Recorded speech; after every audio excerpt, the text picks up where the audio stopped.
The Accsoon Seemo is an adapter that lets you use the iPhone or iPad as an HDMI monitor, recorder, or streamer. Nothing like this exists for iOS, so it's kind of a big deal. This device lets you use your iPhone, which you already own, which has a potentially bigger, brighter, and better screen than most recorders on the market, which has built-in hard drive space, which has an internet connection, which can do cloud backups and share to social media. The multi-purpose madness is why this product is so interesting, and it does have some drawbacks and major ones, which I'll get into later in the video. The screen on your phone is probably the finest you have. This is an iPhone 14 Pro Max. It is blazing fast, it is massive, it is bright, it has incredible battery life, and it's always with my wife. I have to return it in 5 minutes.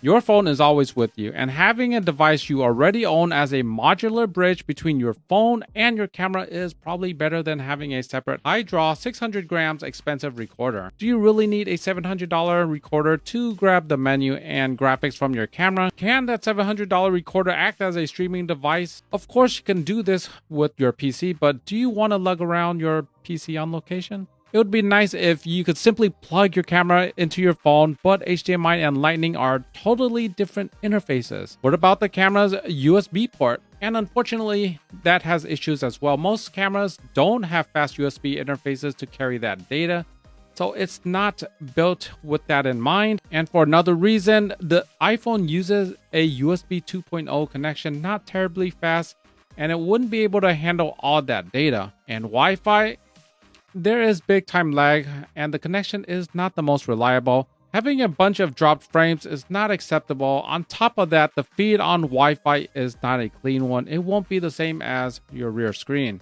If these connections got too good, these big camera companies might be able to compete with smartphones, and that would be expecting too much. Maybe in the future, where devices that use MIMO like the A1 or A7R5 can give out these features free, as likely as inexpensive gas.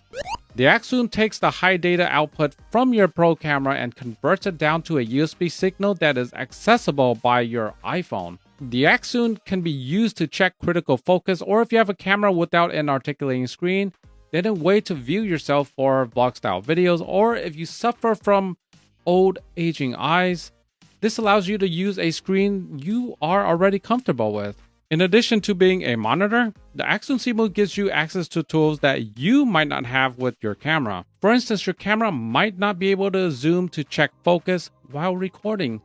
Well, you can pinch to zoom with the Seemo. If you have a camera that doesn't have waveforms or false color, the Accsoon gives you access to those tools. If you want to stream a low light event like a wedding and want higher quality, the Seemo combined with the phone connectivity can help you do that. It accepts an RMTP address, plug it in, and go live. If you want a bigger monitor screen, you can use the Seemo with your iPad of choice, which has an even bigger battery and longer lifespan than an iPhone.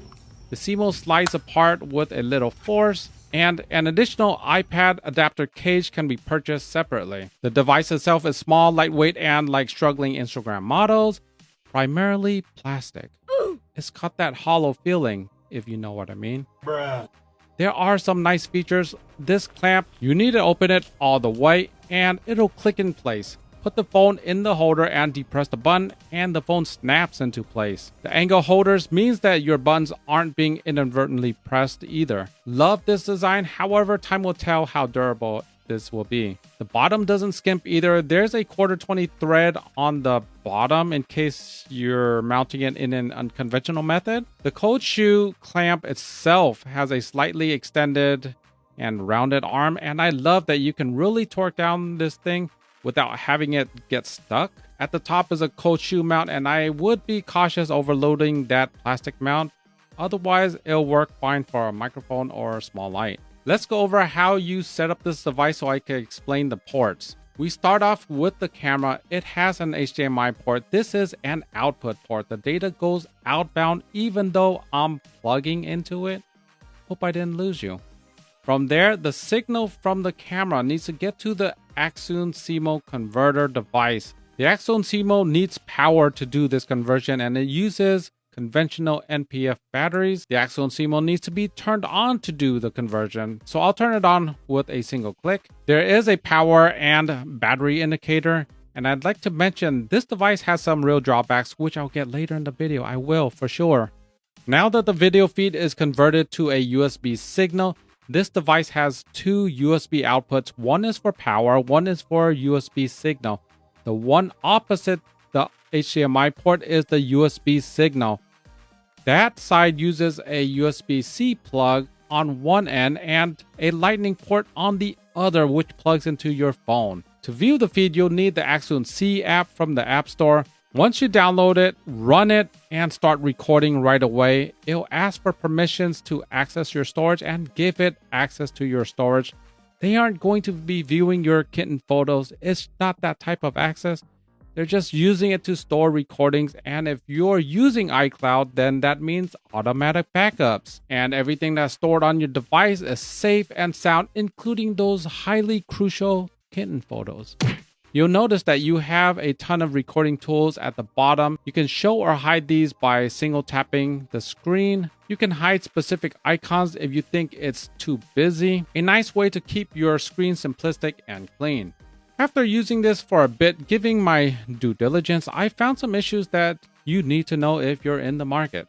First off, you can only record 1080p at 30 frames or 60 frames per second. It doesn't downsample, so you need to set output to 1080p or you'll get a huge crop. You have only one recording format, and that's 8-bit H.264 with a max bitrate of 30 megabits per second. You have to take this into consideration if you think you use this device in a log mode and can color grade after the fact. It might not work out so well. Another issue is with pinch to zoom.